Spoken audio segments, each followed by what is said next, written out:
Cepoan sak lajengipun terima tamu versi Gunung Sari.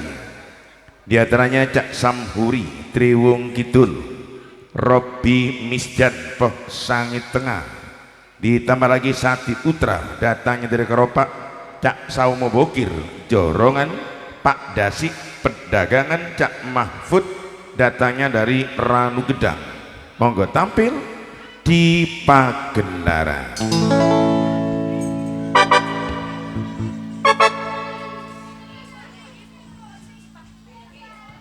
Cak Samhuri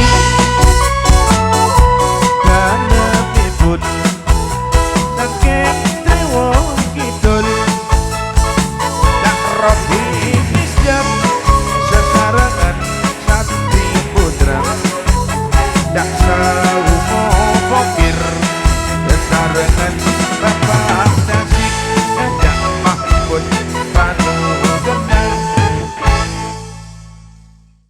20 tahun.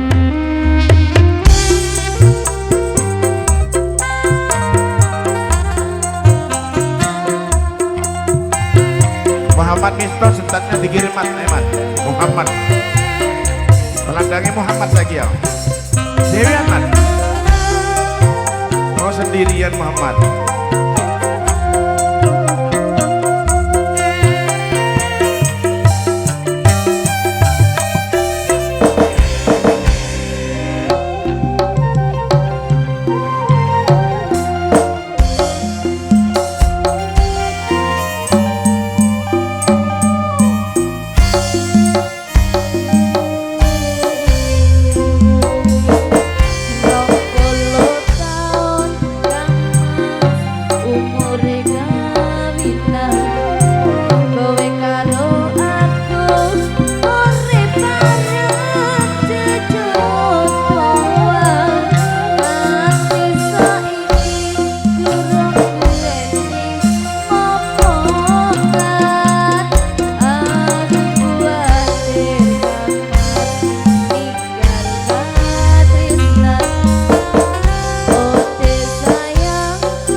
nuju temang ala yuni kala naonan mak rekening bi tempat serangkeng kebekare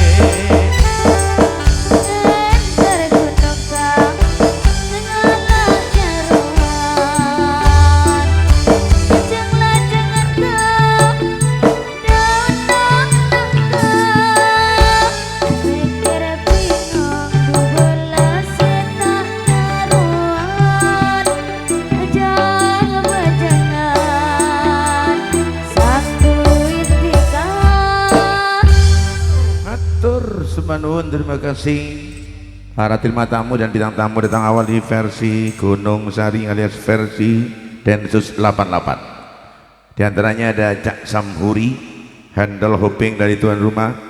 Terima kasih para penulis buku andalan, ada Robi Misjan, Sadi Putra, datanya dari Karopak. Kemudian Cak Saumo Bokir, Jorongan ikut terima tamu, Pak Jasik, Cak Mahfud. Kemudian Atim Jaga Lalas Telogong, Cak Weman Pondok Wulu matur nuwun terima kasih. Cak R Subari Tegalwatu, Cak Ari Tigasan Kulon, Cak Sakri Boto Rohman Rey, datangnya dari Sumberkari.